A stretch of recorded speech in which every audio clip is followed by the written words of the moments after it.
আল্লাহ পাক রব্বুল আলামিন অত্যন্ত দয়া করে মেহরবানি করে আমাদেরকে মাহে রমজান মুবারক দান করেছেন এবং মাহে রমজান মুবারকে আমাদেরকে পূর্ণ একটি মাস রোজা পালন করা আমাদের জন্য ফরজ করে দিয়েছেন। এবং মুহাক্কিক আল ইতলাক হযরত আল্লামা আব্দুল হক মুহাদ্দিস দেহলভী রাহমাতুল্লাহ আলাইহি উনি মা সাবাতা বিসুন্নাহ কিতাবে লিখেছেন, রসুল করিম সাল্লাল্লাহু আলাইহি ওয়াসাল্লাম ইরশাদ করেন, শাবানু শাহরি ওয়া রমজানু শাহরুল্লাহ। মাশাআল্লাহ।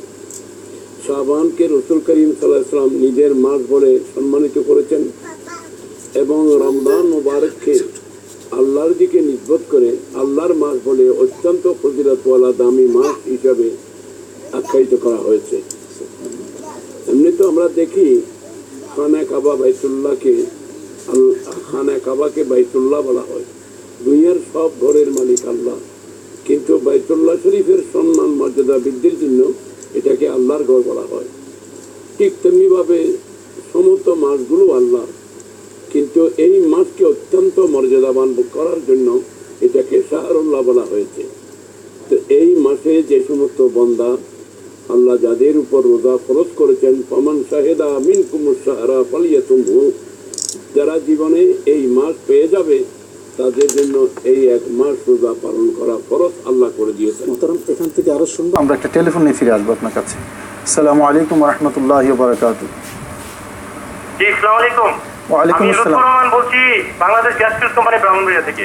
জি আলহামদুলিল্লাহ, বলেন। অনেক অনেক শুভেচ্ছা। আমি একটা প্রশ্ন করতে যাচ্ছিলাম, সেটা হলো নবীজি আমিন আমিন আমিন তিনবার বলার পর যখন নেমে আসলেন মিম্বর থেকে, হযরত কাব বিন হাজরা বললেন যে ইয়া রাসূলুল্লাহ কি ঘটেছিল?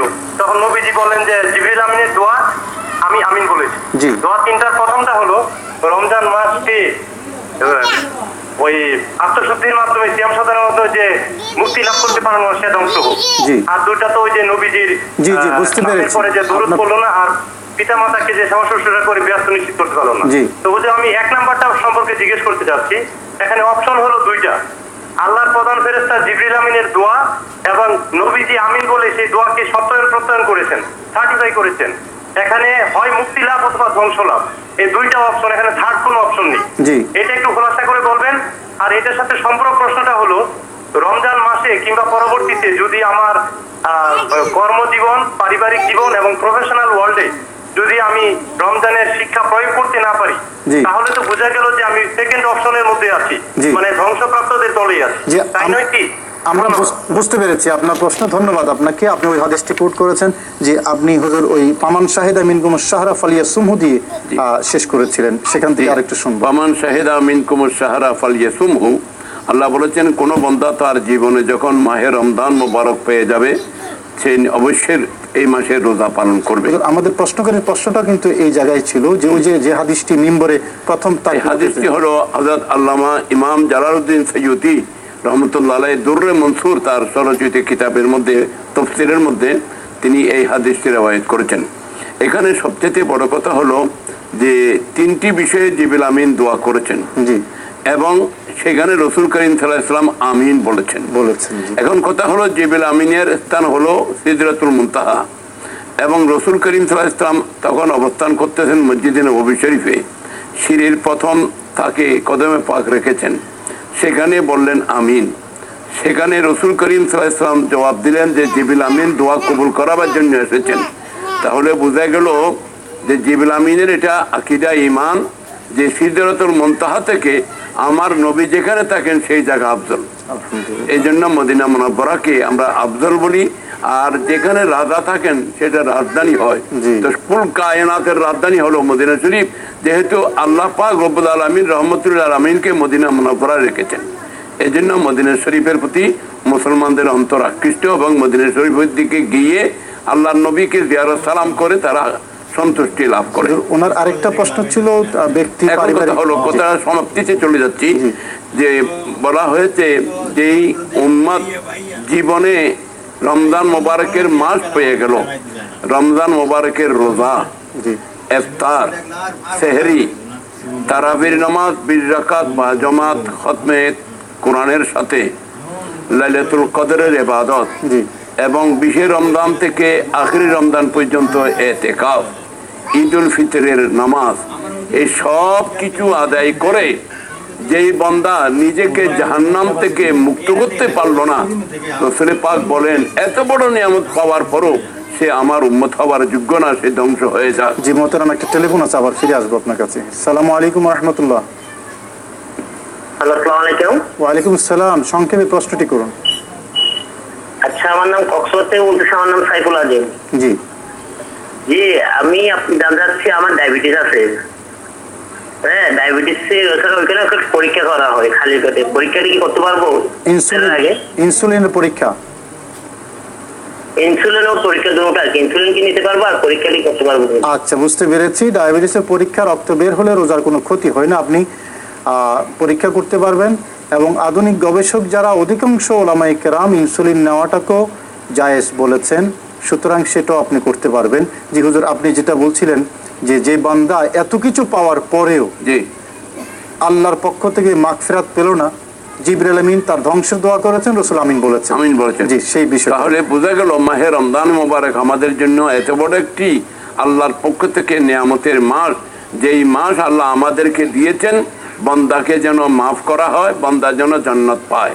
এই জন্য হাদিসে পাকের মধ্যে আছে যে রব্বুল আলামিন পরওয়ারদিগারে আলম আরশ আযম লা মাকাম থেকে রাত্রির শেষ অংশের মধ্যে জমিনে নুজুল ফরমান, তশরিফ আনেন আল্লাহর শান মোতাবেক, এবং বন্দাকে ডাক দেন কুদরতের জবানে, আলা আমি মুস্তাগফিরিন ফাগফির লাহু, যে আসো আমার কোনো বন্দা, রহমতের মাস, মাগফিরাতের মাস, জাহান্নাম থেকে নাজাতের মাস, আমি তোমাদেরকে রহমত দেওয়ার জন্য, গুনাহ মাফ করার জন্য, জাহান্নাম থেকে খালাসি দেওয়ার জন্য স্বয়ং আমি আল্লাহ এসেছি, তোমরা আসো, তোমাদের গুনাহ মাফ চাও, আমি তোমাদেরকে মাফ করে দেব। রাতের বেলা আহ্বান করেন, যে রাত্রিবেলায়।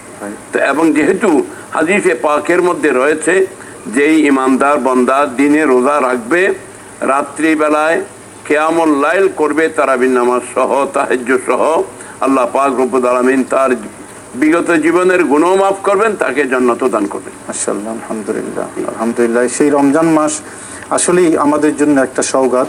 তো আমার ভাই আরেকটা প্রশ্ন ছিল যে ব্যক্তি, সামাজিক, পারিবারিক জীবনে আমরা যদি রমজানের শিক্ষাকে যদি প্রতিফলন ঘটাতে না পারি, তাহলে কি জিবরাইল আমিনের ওই বদদোয়ার অপশন হবে নাকি তার বিকল্প কিছু আছে? না, এখানে কথা হলো আল্লাহ পাক রব্বুল আলামিন হাকুমুল হাকিমিন আমাদেরকে মাহে রমজান মোবারক দান করেছেন, তার উদ্দেশ্য হলো রোজার মাধ্যমে আমরা যেন তাকওয়া অর্জন করি, লাআল্লাকুম তাত্তাকুন। কোরআনে কারিমে বলা হয়েছে আমার বান্দা রোজার মাধ্যমে মুত্তাকি হয়ে যাবে, এবং এই মুত্তাকি হওয়াটা হলো পরহেজগার হওয়া, তাকওয়া অর্জন করা, এটা রোজার মুখ্য উদ্দেশ্য। মোহতারাম, আরেকটা প্রশ্ন আছে, শেষবারের মতো প্রশ্নটা নিয়ে আবার আসছি আপনার কাছে। জি, আসসালামু আলাইকুম রহমতুল্লাহ। আসসালামু আলাইকুম। ওয়ালাইকুম সালাম। হুজুর, আমি প্রশ্ন করতে চাইছিলাম, আপনারা যে গ্লুকোজ যে ড্রিঙ্কসটা দিচ্ছেন, আমরা রমজান রেখে কি এই গ্লুকোজ ড্রিঙ্কসটা খেতে পারবো? এটা কি হালাল? কেমনে খেতে পারবেন? রমজান রোজা অবস্থা তো খাওয়া যাবে না। না, রমজান ইফতার করার সময়। আর ইফতার করা, আর এটা হালাল না হারাম সেটা তো আর আমরা সার্টিফাইড করবো না, আমাদের এখানে সরকারি প্রতিষ্ঠান যেহেতু আপনারা এটার অ্যাডভার্টাইজ আপনাদের পিছনে আছে, নিশ্চিতভাবে বিএসটিআই সেই প্রতিষ্ঠান আছে, সেই প্রতিষ্ঠান সেটা জাস্ট অনুমোদন নিয়েই তো সেটা মার্কেটে এসেছে। আমাদের হারামের ব্যাপার আছে। আমি যতটুকু জানি যে ড্রিঙ্কস জাতীয় জিনিসই আপনার হালাল না, বিভিন্ন ধরনের কেমিক্যাল থাকে, থাকে না ভাইজান, সকল ড্রিঙ্কস তো আর হারাম না, সেটা নির্দিষ্ট প্রতিষ্ঠান আছে, তারাই সেটা জাস্টিফাই করবে। আর বাংলাদেশে সেই অনুমোদন নিয়েই তো তারা মার্কেটে আসে। যে মোহতারাম, আমরা একেবারে সময়ের শেষ পর্যায়ে এসেছি। তো এই রমজান মাসের যে কথাটি আপনি বললেন যে জিবরাইল আমিন দোয়া করেছে আর রাসূল করিম সাল্লাল্লাহু আলাইহি ওয়াসাল্লাম আমিন বলেছেন, এই হাদিসের মাধ্যমে আমরা মূলত রমজানের যে নিয়ামতের বিশালত্ব আমরা বুঝতে পারি। আপনাকে ধন্যবাদ জানাচ্ছি আমাদের এই প্রোগ্রামে আসার জন্য। আসলে সব সময় তো আমরা আপনাকে পাই না। শুধু দর্শক শ্রোতা, আমরা আজকে যে অতিথিকে পেলাম আসলে আমরা খুব কৃতজ্ঞ। সময় সংক্ষেপ হলো, তিনি রমজান শরীফ সম্পর্কে কিছু গুরুত্বপূর্ণ মেসেজ আমাদের সুপ্রিয় দর্শক শ্রোতাকে দিয়েছেন। আশা করি আমাদের এই সিয়াম সাধনার পাশাপাশি এই কথাগুলো আমাদের কাজে আসবে। শুধু দর্শক শ্রোতা, শেষ করছি ব্রু ক্রাশ ড্রিঙ্কস রমজান মুবারক অনুষ্ঠান।